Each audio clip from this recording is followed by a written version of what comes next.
Magandang araw sa inyo mga ka-wear papits. Welcome to my YouTube channel sa pagbabalik, no, kasi medyo matagal bago tayo nakapag-upload ulit. Okay. So dito ang itatopic natin is yung bubuuin na natin or i-assemble na natin yung JH186 na speaker, no. Ito. So meron akong mga DIY na voice coil, no. Okay, so yung mga coil natin na yan, para sa inyong kaalaman ay pinaano ko rin yan, pinoporsil ko din yan. So ayan, no, makikita nyo swabing-swabe. Ayan. So available yan sa aming Shopee account na Wewe Mini Enterprise sa Shopee account. Okay, so hindi magtatapos ang usapin sa voice coil kung sakto. Halimbawa, kagaya nito, no, makikita nyo swabing-swabe. Ayan. Pag nilaglag ay swabe. So hindi dun magtatapos agad na okay na agad. So step by step, ituturo ko sa inyo, panoorin nyo maigi para kapulutan ng aral at mai-apply natin sa ating paggagawa. Okay. Okay, ang una nating step, no, bago natin i-set up ang ating voice coil, siguraduhin muna nating malinis. So, pwede natin siya hanginan ng blower. Ayan, malakas yung hangin, no. Ayan, so ihahangin natin dito yan sa pinaka-air gap niya, oh. So, maaaring paikot, ganyan. Okay. Ang next, para masigurado natin, kasi may mga dumidikit na kalawang dyan at mga bato. Ayan. Iikot natin, no. Mylar na may masking tape. So, pwede rin yung mga plastic bottle, gupitin nyo. At least matigas. Didikitan lang ng masking tape. Ayan. Iikot nyo. Paikot. Ipapahid-pahid. Ganyan, no. So kung may nakikita kayong kalawang talaga na medyo makapal na, pwede nyo rin na lihain ng konti. Patungan nyo lang ng liha to and then ipanliliha. So didiskartehan nyo lang. After lihain, lilinisin na naman ng ganito, ng masking tape. Ayan, para dumikit yung mga kalawang at mga alikabok. Okay, so wag nyo titigilan hanggat madumi. Okay, so yun yung first step. Next tayo. Okay, isa sa pinakamahalaga pag nagse-setup tayo ng voice coil ay hindi lang kung nakasentro. Ayan, kasi maisesentro natin yan, lalagyan natin ng spacer. So, sentrong-sentro, walang sayad. Kundi yung pagkakaangat niya, kung gaano ba kalalim or gaano kataas. So, isa sa pinakamahalaga yon, no? Kagaya dito sa kaso natin sa J8186, 130mm na voice coil. Ang ano natin dyan, ang nakaangat natin ay ayan, more or less pwede yan 7mm, 7mm, ayan. So nakaangat simula dito sa pulpis. Ayan, o, ito yung gitnang bakal. So pwede nyo lagyan ng ng tanda, pentelan nyo, konting pintura, at least palatandaan lang, no. So tip lang yun sa inyo. Ayan, no, 7mm. So hindi pwedeng lubog kasi gagaralgal yan. Hindi din pwede sobrang angat. Pag nag-base yan, lumalagapok yung tunog niyan. Pag nawala sa magnetic force tong voice coil, may maririnig kayong pumuputok-putok na tunog. And then pag na underhang naman, kagaya niya, nakalubog na, garalgal naman yan pag bumibase. Saka posibleng umuntog sa ilalim. Ayan, o. Ayun, o. Uuntog. So, kaya may yan, may tamang settings. Ayan, no. So, dito kagaya nito, kung mga 7mm or mga 1/4 inch, makikita nyo, lubog siya konti dito. Ito to. Itong aluminum na to. Lubog lang siya konti. So, madali tandaan. Okay, so, next. Ayan mga ka-wear papits, bago natin ituluyang ilubog yung voice coil, so makikita natin, ito yung pinakatansok niya. And then, ayan yung pulpis. Ilulubog natin equally. So, hindi pwedeng nakatagilid pa ganoon or pa ganoon, pa ganoon, pa ganyan. So, dapat balance. Yung mahalaga dito yung yung kumbaga yung pulso natin. Ayan, o. Kasi meron siyang spacer kaya matigas yan. Ayan. So, sisiguraduhin nyo na equal yung kapal ng mga spacer na yan. No, hindi pwede yung mamumulot tayo ng iba-ibang kapal sabay sasalpak natin. Yung iba nakikita ko ginagamit nila dito yung baraha na plastic. Pwede naman din mga karton basta pare-parehas yung kanilang kapal. Okay, so habang ibinabaon natin yan, titingnan nyo kagaya nito. Ayan, may sumasabit na portion ng ng damper. Ayan, aanuhin nyo lang, sisikwatin nyo lang ng kutsilyo. Ingat lang at ano na yan, voice coil na yung gilid niyan. So inaano lang natin para mawala yung sabit. Ayan, oh. So umangat na siya. Okay. So ilulubog pa natin ng konti base sa ating napag-usapan na 7 mm. Ayan, silip-silip, align. Okay. Sa tingin ko ay nasa 7 mm na yan, pero dito nakaangat pa. So, ibig sabihin, nakatabingi ganyan yan. So, kaya ididiin natin. Ayan. So, yun yung sinasabi ko na baka hindi siya pantay. Ayan. Okay, next pag sa tansya natin na align na natin, lagyan natin ng ng parang panibagong spacer, no? Para ma-check natin na talagang lahat yung portion niya ay merong siwang. Ayan, kagaya nito, 010 na mylar na tong na to, gamit ko. Ayan, oh, may siwang siya, oh. Ibig sabihin walang sayad. Parang lang natin to, pang pinaka double check, okay? Ayan. Okay, so ibig sabihin pasado, oh, walang sayad. Next is yung itong ating damper. Ayan, yung pinaka spider. So hindi natin pwede i-set up yan na may humihila or kaya may masikip sa ditong portion na to, or lamang yun dito, tinutulak niya yung yung voice coil. Hindi pwede yon. Kailangan swabe. Pag diniinan nyo, pag ibinaba nyo, umaangat uli yung yung damper. Ayan, oh. Ayan. Ito makikita nyo may sumiwang konti, di ba? Ayan. So okay lang yan. Ayan, pinapakita ko lang sa inyo na hindi dapat lapat or masikip. Kailangan siya, nag-play, kumbaga free yung kanyang galaw. Okay, so dito naman sa na to, no, sa may siwang na to, ang worst dyan is pag nilagyan natin ng epoxy yan. Pag nilagyan natin ng epoxy, posibleng lumusot yan papunta dun sa air gap. Didikit yung epoxy, ayan, kagaya tong portion na to. So kaya yan yung babantayan natin. Pero tuturuan ko din kayo paano natin gagawain ng mas maayos. Okay, so ang pandikit dyan ay ayan, epoxy 5. Huwag po kayo mag-alala, hindi po matutuklap yan, no? Hindi matutuklap yan, basta imimix nyo lang ng maayos. So kailangan within mga 3 minutes ay maiset nyo na yan. So yun lang muna, ididikit ko lang to, papakita ko sa inyo. Ayan, haluin lang maigi yung epoxy plus 5. Okay. So dito dun tayo sa portion na na magdidikit sa sa wala mo ng siwang, no? Dun tayo magdidikit. Kailangan medyo mabilis tayo kumilos. Kasi mabilis lang matuyo to. Pag hindi natin naunahan to, matutuyuan tayo. Iuhuli natin yung portion na may siwang. Huwag nyo masyadong iaangat yung pandikit, baka tumama dun sa sa ibabaw nung nung ilalagay nating pangalawang damper.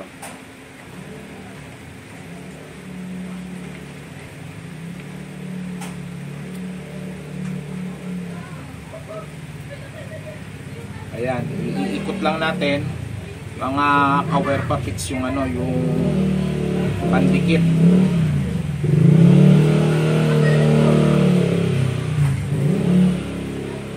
So kung mas malinis kayo magdikit, much better, no? Dahil ito ay for demo lang, para makakuha tayo ng idea kung paano ginagawa. Okay, so yan, nadikitan na natin, paikot. And then balikan lang natin yung portion na may siwang. Since medyo patuyo na rin itong pandikit, pwede nyo na idikit yan. Hindi na ganun malalaglag basta-basta yan. Pero, ayan, once na naidikit na natin, ayan, huwag nyo hahayaang nakatayo yung speaker ng ganyan. Delikado yan. Lalaglag yan sa ilalim. Papakita ko mamaya. Ayan, okay. So, naidikit na natin, no? Yung speaker, itagilid nyo.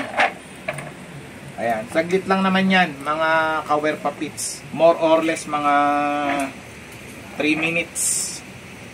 Ayan. So, gulong-gulong nyo lang. Pwede. Ayan, matapos ang 5 minuto or mga 6 minutes, no, for demo purpose, mapapansin nyo, bawas yung ating allen, no? For demo purpose, papakita ko sa inyo itsura nun sa ilalim para makita nyo kung may lumusot na epoxy. Kasi once na may lumusot na epoxy at dumikit doon sa air gap at saka sa voice coil, hindi nagagalaw tong coil natin. So, ibig sabihin, magiging sablay yung ating gawa. Kaya iingatan nyo yun, no? Kagaya nga nung pinakita ko, itatagilid ninyo yung, yung frame at saka mabilisan lang yung pagdidikit, no? Kaya, ang pandikit din ginagamit dito ay kailangan mabilis din matuyo. Okay, so bubuksan natin, no? Okay, sa pagbubukas niya, no, lagyan niyo ng tanda.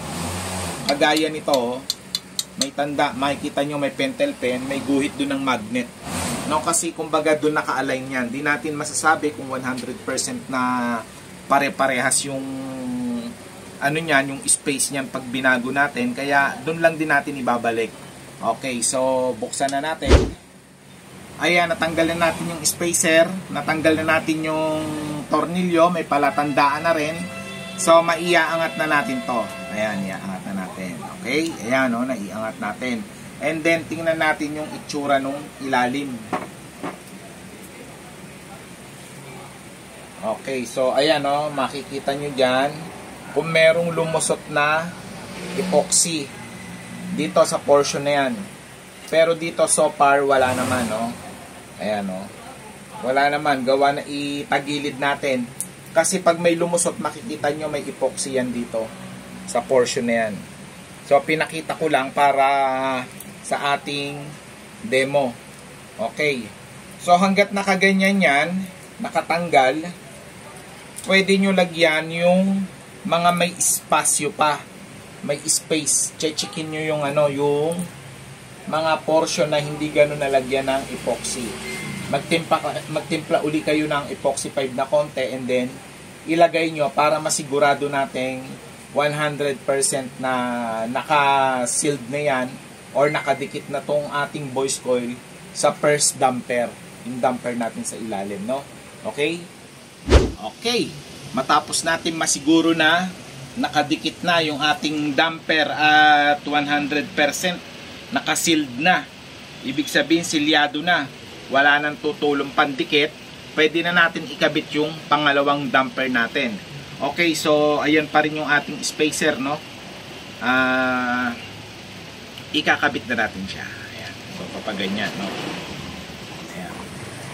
Okay, bago natin ikabit yan, raragbihan lang natin ito. Lalagyan natin ng medyo madaming rugby and then ilalapag na natin. So, ganun lang yon. Babalikan ko kayo. Ayan, matapos lagyan ng rugby, ayan, makikita nyo medyo madaming rugby at habang basa pa, saka nyo ilalagay yung pangalawang damper or spider. Ayan. Huwag po kayo mag-alala na kagaya ng kinukomento lagi ng karamihan na ang rugby daw ay tuklapin daw. So, sa experience ko naman, wala pa, no? Dito na tayo nabuhay sa ganitong hanap buhay. Wala pa naman akong So, since nagagalaw yan, no? Makikita nyo nagagalaw yan. Ayan, no? Iaano nyo lang siya, ilalagay nyo lang siya sa portion na relax lang tong tong voice coil. Hindi niya hinahatak or hindi niya hinihila. Ayan, no? So, kumbaga nasa normal position lang. Okay, so ganyan lang, tutuyo na yan. And then, ba't natin sinigurado yung kanina na naka-sealed yung ating yung ating ilalim na damper? Kasi dito, this time, no, ang gagamitin na natin dito ay yung epoxy A and B, yung medyo matagal matuyo. Pwede rin namang pwede rin naman yung epoxy 5. Kaya lang sobrang bilis niya matuyo. Mararas tayo yan, magdikit.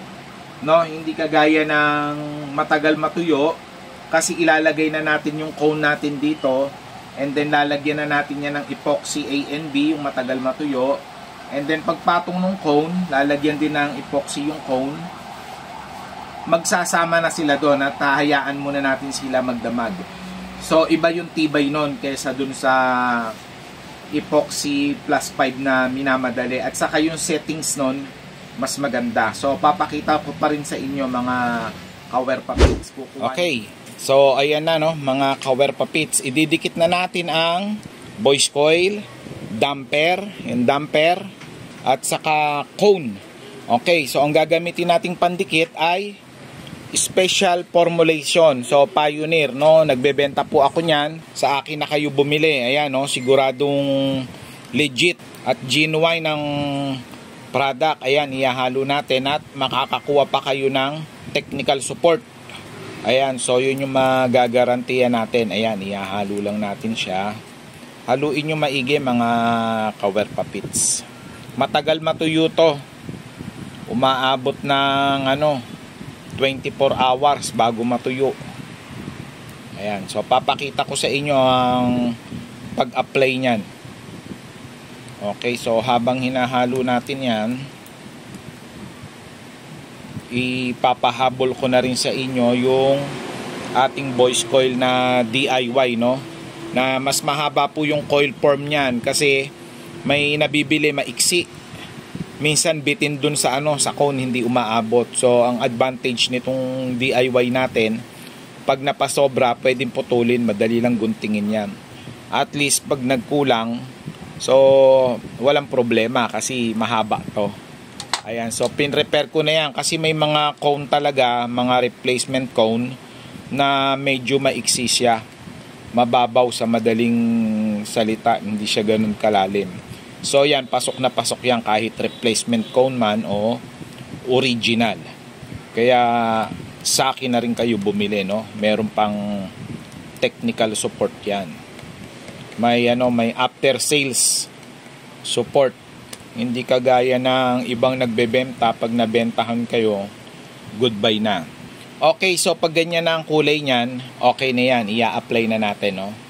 Okay, so punta tayo dito sa sa ating ididikit. Okay, ito yung ating epoxy A&B special formulation. So titingnan natin yung settings ng coil natin kung hindi nagbabago. Baka kasi naibaon natin. Since masikip yan, hindi yan aangat, no? Kaya do-double check natin, no?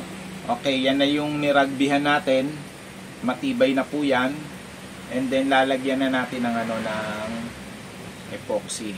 So tataliman ko lang tong tong pangpahid natin. Kailangan maliit lang para para hindi ganun sabog-sabog yung pandikit.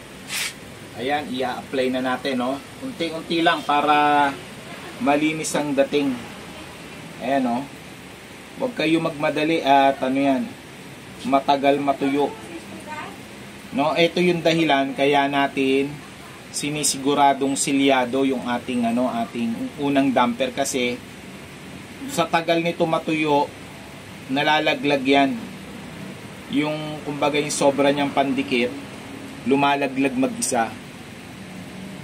Ayan. Paikot lang yan mga Kawerpa Pits, lalagyan natin, no? Ayan, paikot lang yan. Okay, nadikitan na natin, paikot. Ayan, no? Epoxy special formulation available sa ating Shopee. Genuine at legit na products. Okay, so etong cone natin, no, binili natin yan na replacement. So hindi ganun kalaki yung yung butas. So ibig sabihin masikip siya. So ginatla-gatlaan lang natin yan. Ayan. And then after gatlaan, natin. Ayan, no, pinalaki.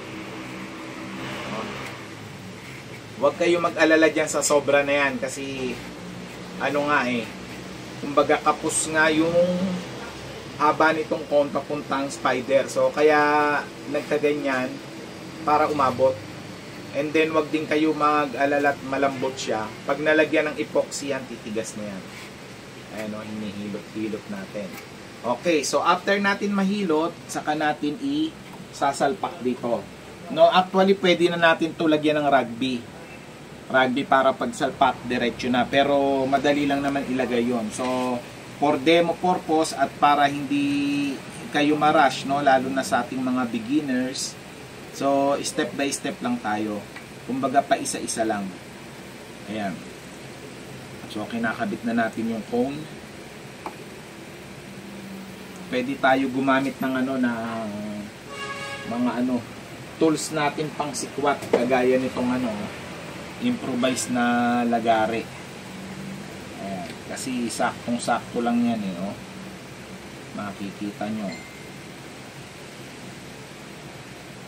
So ang advantage nung diskarte na to, sabay matutuyo yung yung nakakapit sa voice coil at sa damper, sabay silang matutuyo, and then yung nila, yung tibay ng pandikit, talagang hindi basta-basta. Teka, may mga natukod pa.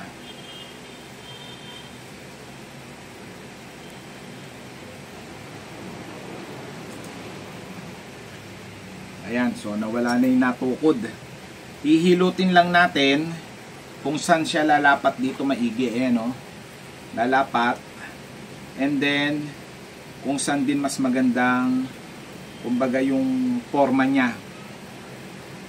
Ayan, so makikita nyo, ayan. Ito, nakaangat. So, pwede nyo hilutin yan. Iginda nyo sa ibang portion. Okay, pag nasiguro nyong align na, okay na, saka natin ito lalagyan ng epoxy. Okay, so ganito lang uli,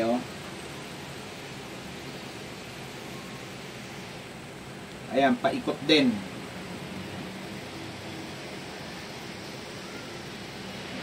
Kusang yan, kahit medyo malayo ganyan, kusang bababa yan mamaya. Yang epoxy na yan. Okay, so ganun lang mga kawerpa pits. Babalikan ko kayo bukas. At bukas nakadikit na to. Okay, mga kawerpa pits. After ng 1 day, napatuyo natin yung So, halos kumbaga magdamagan. Napatuyo natin yung special formulation na epoxy A and B. Ayan, so maganda yung kapit niyan. Kahit tingnan dito sa ilalim. So, kapit na kapit yan. Sa pagitan ng spider at saka cone. Okay, so ang next natin step, kahit walang spacer yan, hindi nagagalaw yan kasi naka double damper yan. Pero kung feel nyo maglagay ng spacer, pwede naman. Okay, ang sunod step natin, ito, raragbihan natin, kasi nakaano pa yan, nakaangat pa. Okay, so rugby lang, ang gagamitin natin ay ayan, dual. So sa dual, Beckenemen. Ayan, so pinopromote pa natin, Okay, so ganito lang yung pag-a-apply niyan.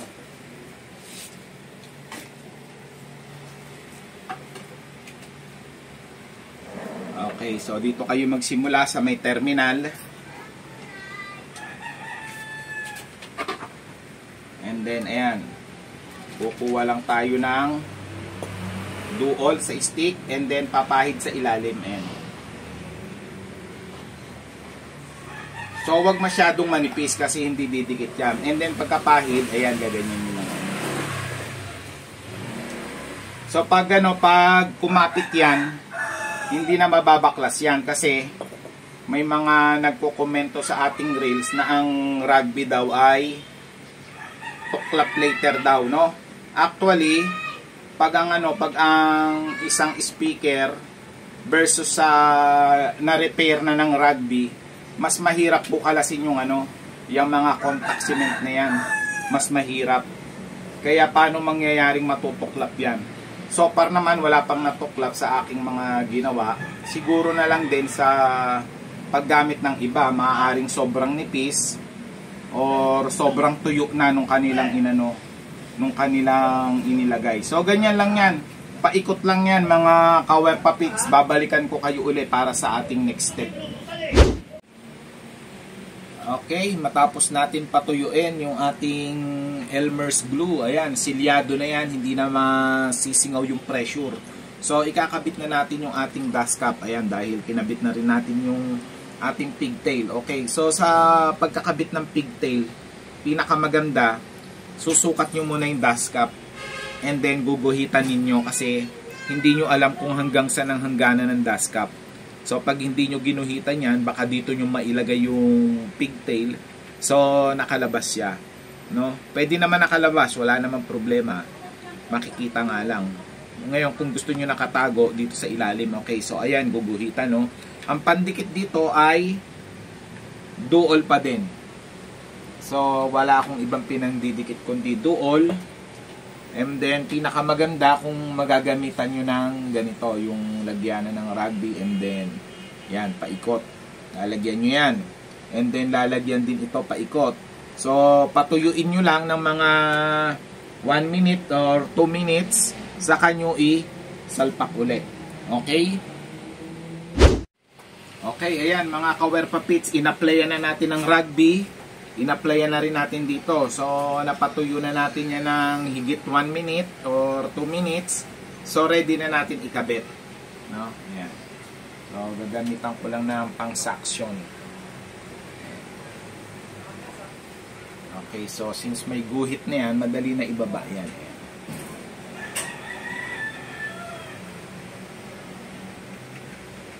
Ayan. So pag binaba nyo, pwede nyo patungan yan dito ng pampabigat. Kahit yung bakal ng motor ng electric pan lang, oh. Ayan. Iaano nyo lang para ma-pressure yung ano, yung rugby. Ayan. Okay, so sunod natin, since naitakip na natin yan, no? Ito naman, lalagyan natin ng rugby para idikit naman natin yung surround pad. Ayan. Dito yan, no? Okay, so ganun din pagkakabit niya, no? Lalagyan nyo lang ng rugby dito. And then lagyan nyo rin ng rugby itong surround pad.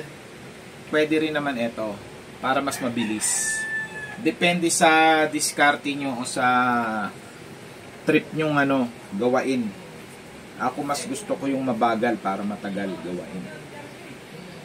Okay, so babalikan ko kayo mga kawerpa pits. Ayan mga kawerpa pits, after na natin maidikit yung dust cap and then dinikit na rin natin yung surround pad, so pwede na natin testingin. Wag lang kalakasan kasi hindi pa ganun ka tuyo yan, no? For demo testing lang, no? At bago ako magtapos, no, pakisuportahan mga kawerpa pits yung aking reel sa Facebook, Wewe Padilla. Yun lang, so pakinggan natin yung tugtog nito.